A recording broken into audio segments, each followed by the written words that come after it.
Halo, perkenalkan nama saya Vita Anjastiti, NIM 23010190350. Nah, saya akan menjelaskan tentang meneladani sikap Al-Ghazali dan Ibnu Sina. Ini materi Akidah Akhlak semester 2 kelas 12. Nah, saya akan menjelaskan dari sejarah singkat tentang Al-Ghazali. Al-Ghazali itu adalah seorang ilmuwan muslim yang dapat kita jadikan sebagai acuan dalam bersikap. Namanya adalah Muhammad bin Muhammad bin Ahmad At-Tusi Abu Hamid Al-Ghazali. Beliau lahir di kota Tusi pada tahun 450 Hijriah. Nah, beliau ini adalah seorang fakir yang soleh. Terus setiap mendengar pembicaraan ahli fikih, beliau itu selalu menangis dan berharap berdoa agar memiliki anak seorang ahli fikih, dan kiranya Allah mengabulkan doanya, yaitu Al-Ghazali menjadi seorang ahli fikih. Nah, keteladanan Al-Ghazali, kedudukan dan ketinggian jabatan itu tidak membuatnya sombong, sehingga dia tidak mencintai dunia. Bahkan terjadi perang batin yang berkecamuk di hati beliau, sehingga akhirnya beliau menekuni ilmu-ilmu kezuhudan. Beliau juga menolak jabatan yang tinggi dan kembali beribadah kepada Allah. Al-Ghazali juga dikenal sebagai seorang yang haus ilmu pengetahuan. Beliau tidak pernah membedakan kedudukan siapapun. Terus selanjutnya adalah karya-karya Al-Ghazali.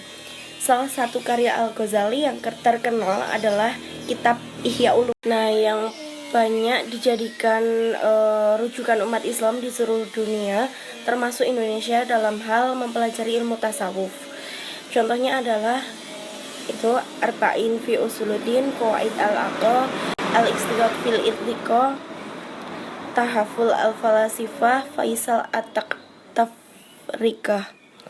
Nah, kisah akhir Al-Ghazali adalah pada masa akhir sisa hidupnya, beliau mendirikan sebuah madrasah yang dekat dengan tempat tinggalnya, yaitu madrasah khusus untuk orang-orang sufi. Beliau menggunakan waktunya untuk Al-Quran, mempelajari hadis, dan berkumpul dengan ahlinya, serta melaksanakan ibadah sampai akhir hayatnya. Nah, selanjutnya kita beralih ke Ibnu Sina. Ibnu Sina itu adalah nama aslinya Abu Ali Al-Husain bin Abdullah Ibnu Sina. Dia lahir di kota Afshanah pada tahun 370 Hijriah. Nah, Ibnu Sina ini adalah anak yang cerdas. Beliau mempelajari Al-Quran pada usia 5 tahun dan menghafalnya di usia 10 tahun. Beliau belajar sendiri setelah usianya 16 tahun. Dan hari-harinya beliau habiskan di perpustakaan, dan di usia 18 tahun beliau berhasil menjadi keteladanan Ibnu Sina. Beliau itu selalu haus akan ilmu. Hari-harinya dipenuhi dengan dihabiskan menuju perpustakaan. Nah, meskipun sudah mencapai banyak karya, Ibnu Sina itu tidak merasa puas atau cukup, kemudian berhenti mencari ilmu, itu enggak. Nah, Ibnu Sina adalah orang yang gigih, taat kepada Allah, dan tekun. Ibnu Sina itu terkenal sebagai dokter yang handal. Beliau dapat mengobati segala penyakit tanpa meminta imbalan.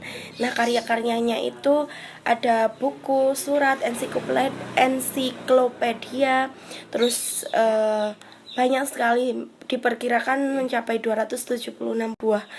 Nah, yang pertama itu kitab Al-Qanun fit Tib, kitab Arjuziyah Ibnu Sina At-Tibiyah, Mausu'ah Asyifa, kitab Asbab Hudus Al-Huruf. Kisah akhir Ibnu Sina. Ibnu Sina meninggal di usia 58 tahun.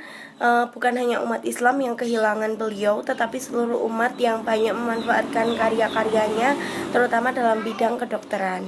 Terima kasih, sekian dari saya. Wassalamualaikum warahmatullahi wabarakatuh.